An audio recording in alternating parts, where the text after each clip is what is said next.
جب میں لڑکیوں کے پاس موبائل دیکھتی تو حسرت کرتی کہ کاش میرے پاس بھی فون ہو۔ اس مقصد کے لیے میں نے اپنے جیب خرچ سے رقم بھی جمع کی، مگر میں نہ لے سکی کہ امی ابو نے اجازت نہیں دی۔ 1 سال بعد جب میں نے 8ویں جماعت اعزازی نمبروں سے پاس کر لی تو والد صاحب نے پوچھا، بولو نینی تم کو کیا تحفہ چاہیے؟ میں نے فوراً کہا، ابو جان مجھ کو موبائل لے دیجیے۔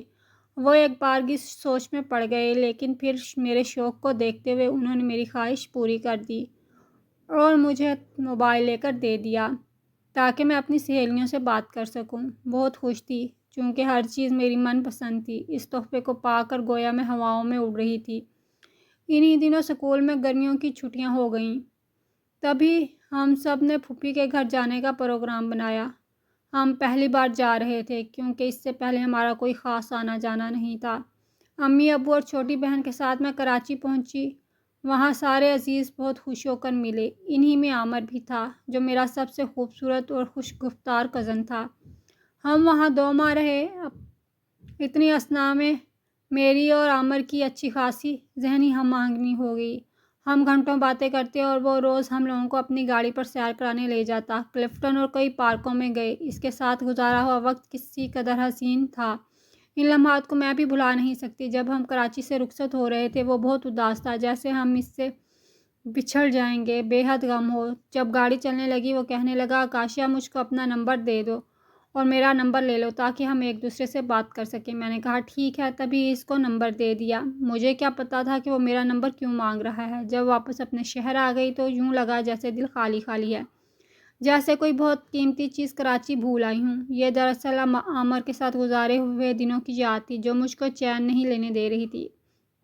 اب دن رات مجھ کو اس کی یاد ستانے لگی۔ فون پر بات ہوتی تو کچھ چین ملتا، ورنہ کسی کام میں دل ہی نہیں لگتا تھا۔ 1 ماہ تک ہم یوں ہی گاہے بگاہے باتیں کرتے رہے، مگر اس کے بعد ایک روز اچانک ہی عامر نے اپنا فون بند کر دیا۔ میں بہت پریشان تھی، ہر وقت فکر مند اور اداس رہتی کہ خدا جانے کیوں عامر نے فون بند کیا ہے۔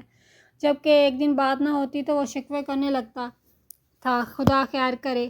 میں دل ہی دل میں دعا کرتی رہی۔ 1 ہفتہ گزر گیا کہ میں نیم مردہ سی ہو گئی، مگر شکر کہ پھر اس کا SMS آ گیا، آکاشا کیسی ہو؟ میں نے جواب دیا، تمہارے بغیر میں کیسی ہو سکتی ہوں؟ اس نے کہا، کیا مطلب؟ چھوڑو، تم سناؤ کہ تم کیسے ہو؟ میں نے ٹالتے ہوئے کہا، اتنے دن سے فون کیوں بند کیا ہوا تھا؟ میرا موبائل خراب ہو گیا تھا، اس نے بتایا۔ پھر اچانک ہی ایک انوکھی بات کہہ دی، کیا تم مجھ سے شادی کرو گی؟ میں نے بے ساختہ کہا ہاں، اور پھر خود ہی شرمسار ہو گئی۔ آکاشا یہ دن میں نے کیسے گزارے کیا بتاؤں؟ میں بھی تمہارے بغیر نہیں رہ سکتی۔ عامر بے اختیار منہ سے نکل گیا، لیکن عامر پھوپھی تمہاری شادی کہیں اور نہ کر دیں۔ تبھی اس نے کہا، ہاں آکاشا، گھر والے میرا رشتہ کہیں اور کرنا چاہتے ہیں، لیکن تم فکر نہ کرو، میں شادی صرف تم سے ہی کروں گا۔ میں نے اس کی باتوں پر یقین کر لیا۔ دھیرے دھیرے اس کا خیال میرے دل میں گھر کرتا گیا۔ پھر میرا یہ حال ہوا کہ جس روز اس سے بات نہ ہوتی خوب روتی کھاتی اور نہ کچھ پیتی، بس سسکتی ہی رہتی۔ میں اس کے لیے جان تک دینے کا سوچنے لگی۔ اکثر اس سے بس ایک ہی سوال کرتی، عامر ہماری شادی کب ہوگی؟ کیا تم نے پھوپھی سے میرے بارے میں کچھ کہا؟ وہ کہتا، کہہ دوں گا، پہلے تم تعلیم تو مکمل کر لو اور میں بھی تعلیم مکمل کر کے جاب پر لگ جاؤں۔ غرض اس طرح کی باتوں میں 1 سال گزر گیا۔ اس بار اسکول میں 10 دنوں کی چھٹیاں ہو گئیں تو میں نے فوراً پھوپھی کے گھر جانے کا پروگرام بنا لیا اور امی سے ضد کر کے وہاں جا کے ہی دم لیا۔ وہاں پہنچ کر مجھے ایک بہت ہی بڑی خبر سننے کو ملی کہ عامر کی شادی اچانک ہی اپنی خالہ زاد سے ہو گئی ہے۔ اس نے پوچھا، ہمیں کیوں نہیں بلایا؟ تو پھوپھی وضاحت کرنے لگیں کہ بس لڑکی والوں کی وجہ سے جلدی میں شادی کرنی پڑی اور ہم کسی کو نہ بلا سکے، لیکن کچھ دنوں بعد دھوم دھام سے ولیمہ کریں گے اور سب کو بلائیں گے۔ یہ خبر سن کر میں بے حال ہو گئی۔ امی نے پوچھا، دولہا دلہن کدھر ہیں؟ پھوپھی نے بتایا کہ وہ ہنی مون منانے مری گئے ہیں۔ یہ سن کر میں کمرے میں چلی گئی اور دروازہ بند کر کے خوب روئی۔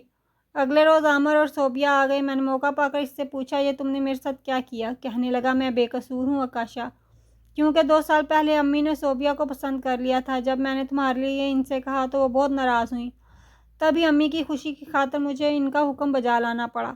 کیا کرتا، ماں کو کیسے نہ کرتا۔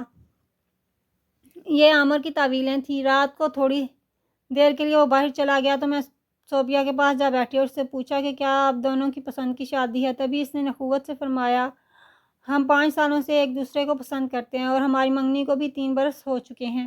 جہاں تک تمہارا معاملہ ہے تو مجھے علم تھا کہ عامر سے تم فون پر باتیں کرتی ہو۔ اس بات پر میرا عامر سے جھگڑا بھی ہوا تھا، اس نے مجھ سے کہا کہ میں موبائل پر چاہے لاکھ لڑکیوں سے باتیں کروں لیکن شادی تم سے ہی کروں گا۔ بھلا فون پر باتیں کرنے والی لڑکیوں کا کیا بھروسہ؟ جب مجھ سے چیٹ کر سکتی ہیں تو دوسرے لڑکوں سے تعلق رکھنے میں کیا شرم کرتی ہوں گی؟ اس لیے تم سوچنا بھی مت کہ میں ایسی ویسی لڑکی سے شادی کروں گا۔ صوبیہ نے حقارت سے کہا تو مجھ کو ایسا لگا کہ وہ مجھ کو اپنے پاؤں کی جوتی سمجھتی ہے۔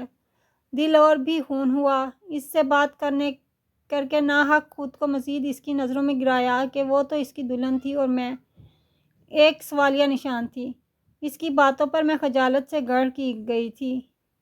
یقین نہ آتا تھا کہ امن نے کزن ہوتے ہوئے کیوں مجھے دھوکہ دیا۔ جب دل ٹکڑے ٹکڑے ہو چکا اور زندگی فضول شیل نظر آنے لگی تب ابو کی بات یاد آئی کہ بیٹی کوئی اور تحفہ لے لو مگر موبائل نہ لو۔ لڑکیوں کے لیے یہ تحفہ اچھا نہیں ہوتا کیونکہ ابھی تم کم عمر ہو۔ سوچتی ہو میرے پاس نہ موبائل ہوتا اور نہ میں اس تباہی میں پڑتی۔ بے شک یہ کام کی چیز صحیح لیکن اس کا غلط استعمال زندگی برباد کر سکتا ہے، خصوصاً لڑکیوں کے لیے۔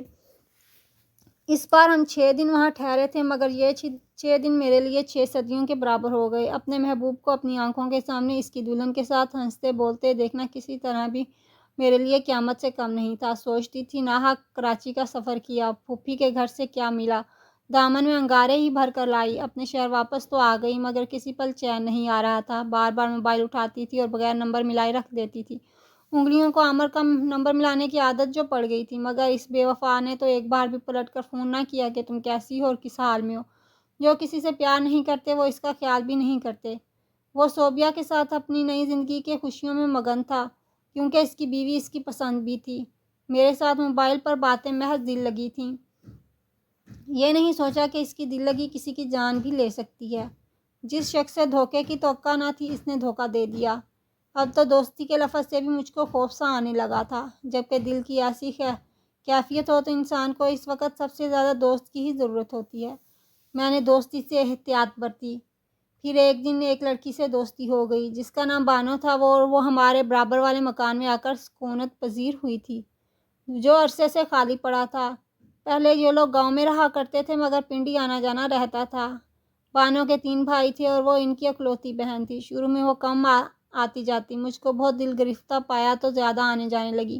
کچھ لوگوں کا خدا کی طرف سے کسی کی غمگساری کرنے کا ملکہ حاصل ہوتا ہے۔ بانو بھی انہی لوگوں میں سے تھی۔ اس نے نہایت توجہ اور طریقے سے میرے دل کو اپنے گرفت میں لے لیا۔